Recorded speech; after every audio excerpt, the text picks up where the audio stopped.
Hi all. ഇപ്പം നമ്മളിന്ന് നോക്കാൻ പോകുന്നത് കേരള പി എസ് സിയുടെ ഇനി വരാനിരിക്കുന്ന ഡിഗ്രി ലെവൽ നോട്ടിഫിക്കേഷൻസിനെ കുറിച്ചിട്ടാണ്.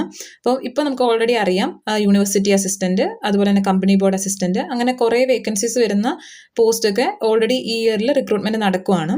അപ്പോൾ ഇനിയുള്ള ഇയറിലും കുറച്ചുകൂടി നോട്ടിഫിക്കേഷൻസ് ഒക്കെ വരാനുണ്ട്. അപ്പോൾ അത് ഏതൊക്കെയാണെന്നാണ് നോക്കാൻ പോകുന്നത്. ഫസ്റ്റ് വരുന്നത് അസിസ്റ്റൻറ്റ് മാനേജറുടെ ഒരു പോസ്റ്റാണ്. അപ്പോൾ അസിസ്റ്റൻറ്റ് മാനേജറിൻ കേരള കോപ്പറേറ്റീവ് ബാങ്ക് ആണ്.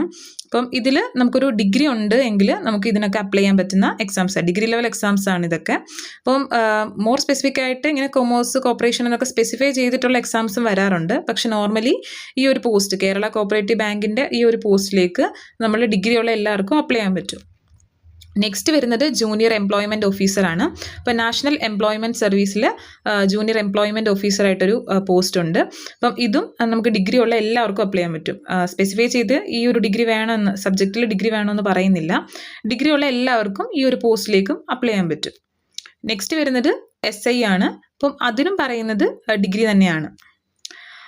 ഇനി നമ്മളെല്ലാവരും കാത്തിരുന്നൊരു പോസ്റ്റാണ് LSGD സെക്രട്ടറി ആണ്. അപ്പം അതിനും ഡിഗ്രി തന്നെയാണ് യോഗ്യത വരുന്നത്. നെക്സ്റ്റ് വരുന്നത് ഫയർ ആൻഡ് റെസ്ക്യൂ സ്റ്റേഷൻ ഓഫീസറാണ്. അപ്പോൾ അതിനും ഡിഗ്രി തന്നെയാണ് വരേണ്ടത്. അപ്പോൾ മെയിനായിട്ട് ഇത്രയും പോസ്റ്റാണ്: fire and rescue station officer, പിന്നെ LSGD സെക്രട്ടറി, SI, പിന്നെ ജൂനിയർ എംപ്ലോയ്മെൻറ്റ് ഓഫീസർ, അതുപോലെ തന്നെ അസിസ്റ്റൻറ്റ് മാനേജർ.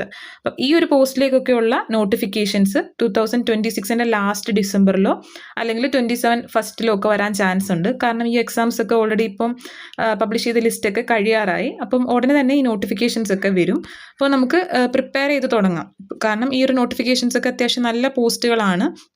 അപ്പോൾ നമുക്ക് നന്നായി പ്രിപ്പയർ ചെയ്ത് നമുക്ക് ക്രാക്ക് ചെയ്യാവുന്നതേ ഉള്ളൂ. അപ്പോൾ എല്ലാവർക്കും ഓൾ ദി ബെസ്റ്റ്. പിന്നെ ഇതുപോലുള്ള നോട്ടിഫിക്കേഷനെ കുറിച്ചിട്ടും അതുപോലെ തന്നെ PSCയുടെ ഓരോ കാര്യങ്ങളെ കുറിച്ചിട്ടും ഒക്കെ നിങ്ങൾക്ക് അറിയണമെന്ന് ആഗ്രഹം ഉണ്ടെങ്കിൽ ഈ ചാനൽ ജസ്റ്റ് ഒന്ന് സബ്സ്ക്രൈബ് ചെയ്യുക. താങ്ക്